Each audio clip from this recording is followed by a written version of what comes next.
Hi guys, welcome back to my channel, and today we will be talking about bonsai size classifications. I will be focusing mainly in three of the smallest bonsai sizes, which is shohin, mame and the max. The max is a special size category which could only be found in Indonesia. The max is usually up to 30 centimeters in height. Shohin is up to 25 centimeters in height, and mame is up to 15. So this could help us develop our bonsai in a specific size category. And now I'll be showing you some of the collections that I have. These are all from cuttings or seedlings. So here we have a ficus. This is an ordinary ficus from cutting. As you can see, it's up to only 5 centimeters in height. Okay. Then this is a juniper. The juniper is also from a cutting. I will spin around for you. Okay. You can see when it develops up to a year, I give it some twists and bends in order to give some. This will be left for a gin or shari. This here is a Brightia religiosa. It actually flowers and it's a really tiny one. I hope you can see this in the video. This here is a Premna. This is an exposed root Premna.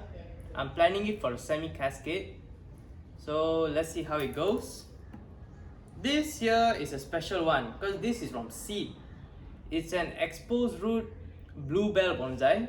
It's called linsam in Vietnamese. So this also flowers and it smells like grape soda. Okay, here is a more developed, more matured one.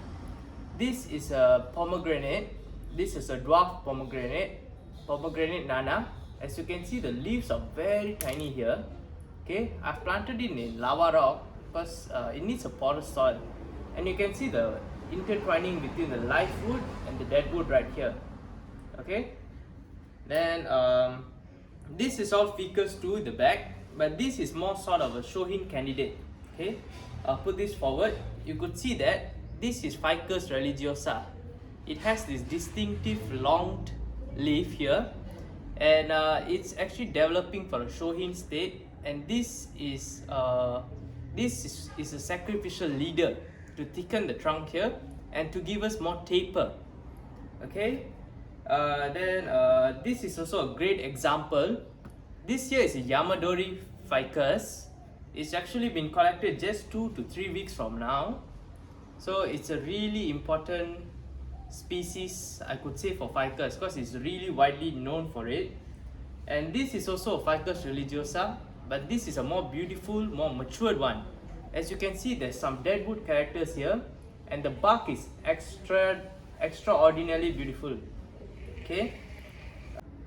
Now let's look about the techniques in order to develop shohin, mame and the max. Okay, we have several techniques. First of all, you must have seedlings, or you could start from cuttings. Make sure the cuttings have been up to a year before you start to style them. For example, like this juniper. Okay, I have styled this up to a year after it started from cutting.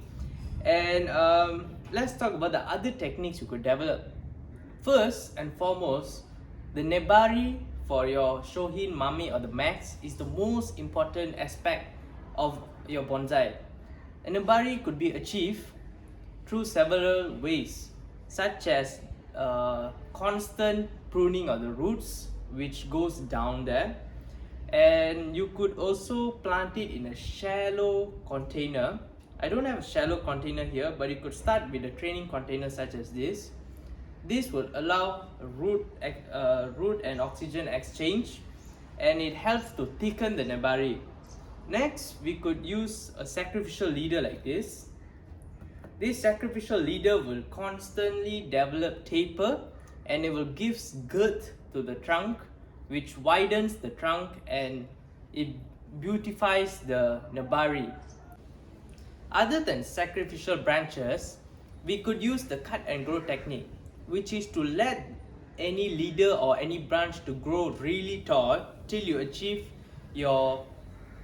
the height that you want, or the trunk thickness that you want, then you cut it up. So you will develop ramification and you will develop more branches for you to work in the future. And next, I would like to talk about the placement and the care. Make sure to place them in a very open and airy area so they get the most transpiration rate. Next, I will usually place them under a tray filled with soil so that the roots can go down and actually they would be more healthier and they will grow more rapidly if you follow that way. When the roots spread and develop in the tray of soil, they will grow more healthier and they will grow more rapidly. So the time it takes for you to develop a certain material here will be way lesser than you treat it one by one. I would like to show you all some close-up of my projects here so you could really understand the techniques I use for developing them.